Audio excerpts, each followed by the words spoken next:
14일 금요일입니다. 오늘 우리에게 주시는 하나님의 말씀은 사무엘상 5장 1절에서 12절 말씀입니다.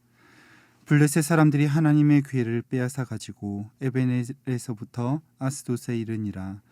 블레셋 사람들이 하나님의 괴를 가지고 다곤의 신전에 들어가서 다곤 곁에 두었더니 아스돗 사람들이 이튿날 일찍이 일어나 본즉 다곤이 여호와의 궤 앞에서 엎드러져 그 얼굴이 땅에 닿았는지라.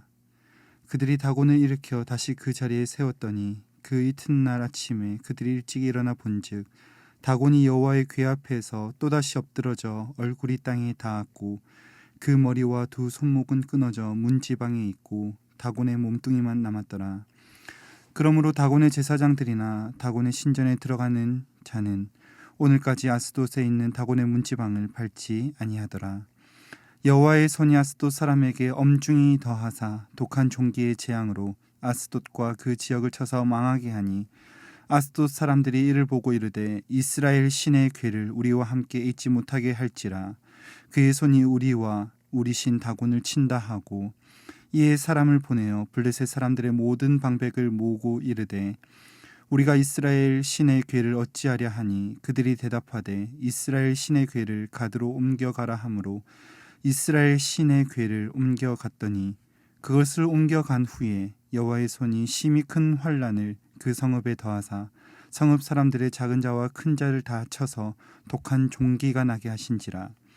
이에 그들이 하나님의 궤를 에그론으로 보내니라.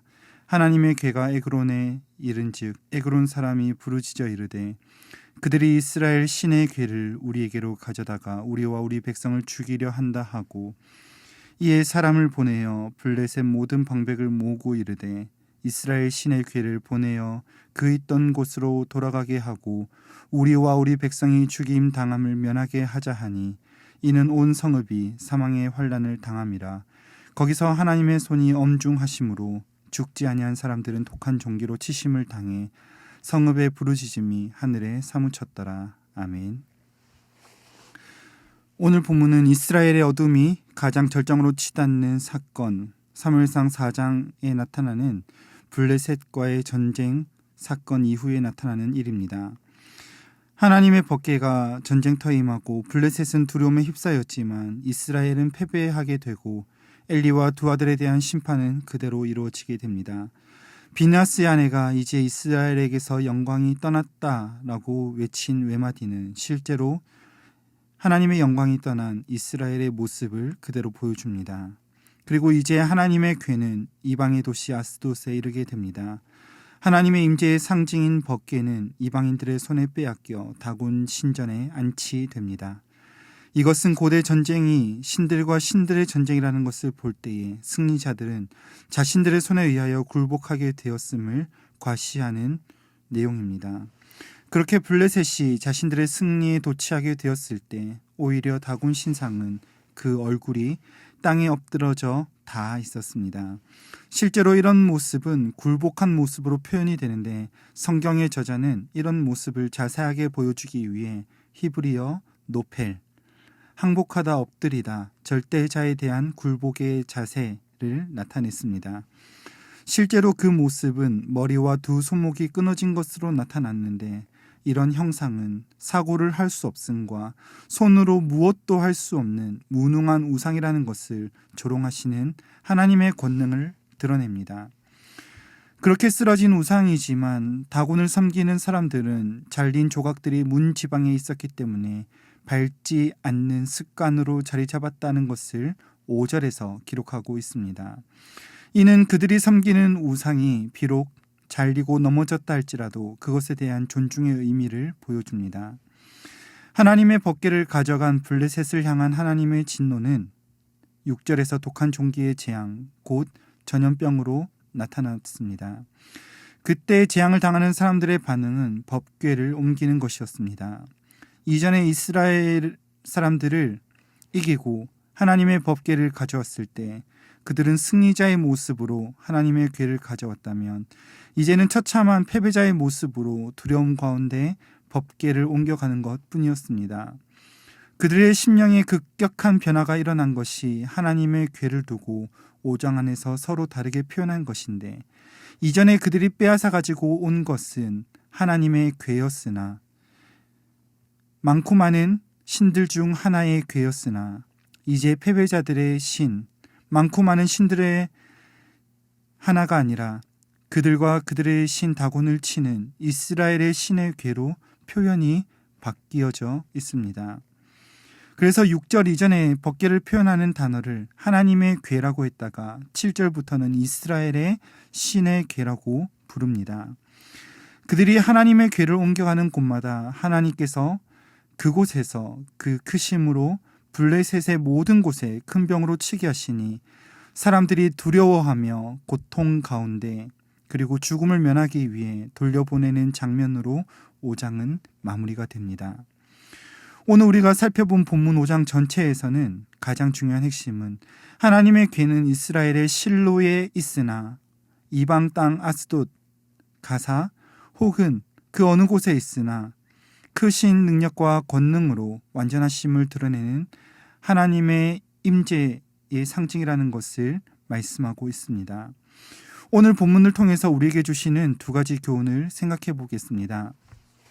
첫 번째로 능력의 하나님은 환경과 상황에 국한되시는 분이 아니시라는 것입니다. 전쟁에서 이기고 법궤를 가져간 블레셋은 법궤를 하나의 전리품 정도로 생각했습니다. 그러나 그들이 안치한 법궤는 그들에게 재앙이 되었고 그들의 신을 치는 두려움이 되었습니다. 그리고 이제 그들은 두려움 가운데 많고 많은 신들 중 하나의 궤가 아니라 이스라엘의 신의 궤를 돌려보내기로 결정합니다. 하나님의 임재의 상징인 법궤는 이방 땅에 있으나 이스라엘 가운데 있으나 여전히 크고 높으신 하나님이십니다.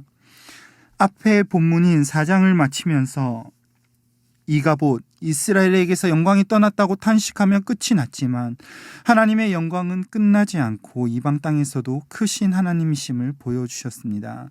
이방의 신상도 그 앞에서 온전히 무너지는 모습을 통해서 보여주셨고 그들 가운데 두려움으로 임하시는 하나님의 손을 통하여서 보여주셨습니다. 여기서 이방 신상이 무너진 모습과 이방의 나라들이 굴복하는 모습은 온전히 항복하는 모습들입니다. 그런데 여기서 정말로 놀라운 사실은 그들이 무너진 우상을 대하는 자세입니다. 4절에 보시면 끊어진 우상의 머리와 손목이 문지방에 있었음을 기록하고 넘어진 우상이지만 그것을 존중하는 마음을 가지고 그들의 삶의 습관으로 오늘까지 자리 잡았다는 것을 5절에서 기록하고 있습니다. 부서진 이방의 신을 섬기는 자들도 우상을 향해 존중과 경배를 표현하는데 크신 만군의 여호와를 경외하는 우리는 합당한 존중과 경배로 하나님을 예배하고 있습니까? 이방 땅에 있으나 그 어느 곳에 있으나 환경에 국한되시지 않으시는 하나님은 여전히 크고 높으신 하나님이십니다. 오히려 우리의 상황과 환경에 갇혀서 우리는 그 크신 하나님을 신뢰하지 못하고 하나님의 영광이 떠났다고 탄식하고 계시지는 않으십니까? 이스라엘은 자기의 소견에 옳은 대로 행하며 크신 하나님을 멸시하였으나 하나님을 믿는 우리는 합당한 영광으로 예배해야 합니다. 우리의 상황과 환경에서 하나님을 국한하는 것이 아니라 온전하신 하나님을 바라보고 신뢰하는 주의 성도들이 되시기를 간절히 소망합니다. 두 번째로 함께 나누기를 원하는 것은 거룩하신 하나님의 임재 앞에 다곤을 무너뜨리신 것처럼 하나님 앞에서 우리의 죄악된 마음이 무너져야 합니다. 하나님의 임재가 이방의 신당에 임하였을 때 이방의 신상은 무너지고 부서지는 것을 성경은 말씀하고 있습니다. 그 모습을 굴복함, 엎드림으로 나타냈습니다. 그와 같이 오늘 우리의 삶에서 일어나는 하나님이 기뻐하시지 않는 우리의 우상들은 무너져야 합니다. 거룩하신 하나님의 임재 앞에서 우리의 교만이, 우리의 정욕들이, 거짓됨이 무너져야 합니다. 하나님은 모든 거짓된 우상들을 무너뜨리시는 분이시지만 우리는 하나님을 이기기 위하여 꼿꼿이 서 있지는 않습니까? 이전에 주님을 인격적으로 만나기 시작했을 때 개인적으로 그런 생각을 한 적이 있습니다. 죄악된 우리의 의지를 주님이 강력하게 무너뜨려 달라고 그렇게 기도했던 적이 있었습니다. 그러나 그 기도는 잘못된 기도였습니다. 주님이 우리의 죄악됨을 무너뜨리시는 분이시라는 것은 분명한 사실입니다. 십자가로 인하여 영원한 죄의 사슬을 끊어주시고 우리에게 새로운 생명으로 살게 하시는 분이 주님이시라는 것은 분명합니다. 그러나 죄와 싸우는 것은 우리가 결단해야 하는 일입니다. 가만히 있는데 갑자기 자연스럽게 죄가 사라지고 죄에 대한 욕망이 사라지는 것이 아닙니다. 말씀을 통해서 깨닫게 하시는 성령님의 도우심을 바라보고 간구해야 합니다. 우상을 무너뜨리신 주님께서 주님보다 더욱 사랑했던 우리의 우상들이 무너지게 해달라고 기도해야 합니다. 하나님 앞에서 여전히 연약한 우리의 모습들이 있다면 이겨낼 수 있는 힘을 달라고 우리는 간구해야 합니다. 말씀을 맺겠습니다. 이스라엘은 패배하였으나 이스라엘의 하나님 여호와는 패배하신 적이 없으십니다. 그분은 영원하신 영광의 하나님이십니다. 이스라엘은 자신들의 죄악으로 말미암아 영광이 떠났다고 탄식했으나 하나님은 이방의 적진 한가운데서도 승리하시는 주님이십니다. 우리는 그 하나님께 합당한 영광으로 예배하는 예배자들이 되기를 바랍니다. 또한 하나님 앞에서 우리의 연약함이 다곤의 신상처럼 무너지게 해달라고 기도하며 성령님이 주시는 힘으로 꼿꼿하게 서 있는 우리의 죄악됨과 싸워 이기는 오늘 하루 되시기를 간절히 소망합니다. 기도하겠습니다. 거룩하신 주님, 주님은 승리의 주님이시며 영광의 주님이십니다. 이스라엘은 무너지고 패배할지라도 이스라엘의 하나님은 온 땅의 승리자가 되심을 봅니다. 오늘도 우리의 삶이 무너졌다고 해서 하나님을 제한하고 실망하는 것이 아니라 여전히 승리하시는 주님께 합당한 영광을 올려드리며 주님이 나의 삶에서도 일하실 것이라는 승리의 소망을 가지고 일어나 주님과 동행하며 걸어가는 오늘 하루 되게 하여 주시옵소서. 오늘도 우리의 여러 가지 연약함에 직면합니다. 주님, 우리가 원하오니 다곤의 신상을 무너뜨리신 주님께서 우리에게 힘을 주셔서 우리로 하여금 연약한 육신의 정욕과 싸워 이길 수 있도록 힘과 능력을 더하여 주시옵소서. 선하신 주님을 바라봅니다. 오늘도 우리와 함께하여 주시옵소서. 그렇게 행하실 주님을 찬양하며 우리 구주 예수님의 이름으로 기도드립니다. 아멘. 이 시간 함께 기도하실 때 주신 말씀을 붙들고 기도하시고 주간 기도 제목에 따라 모든 소그룹 모임을 위해서 다락방, 전도의 모든 모임들마다 예수 안에서 한 가족과 같이 은혜를 나누는 모임이 되게 하시고 우리 교회 안에 소외되는 영혼이 하나도 없는 사랑 많은 가정 같은 교회가 되도록 기도해 주시겠습니다. 다락방을 섬기시는 순장님들과 교회를 책임지고 섬기시는 장로님들을 위해서 기도해 주시고 코로나19의 빠른 종식을 위하여 기도하시겠습니다. 합심 제목과 개인적인 제목으로 기도하시다가 각자의 처소로 돌아가시겠습니다. 함께 기도하겠습니다.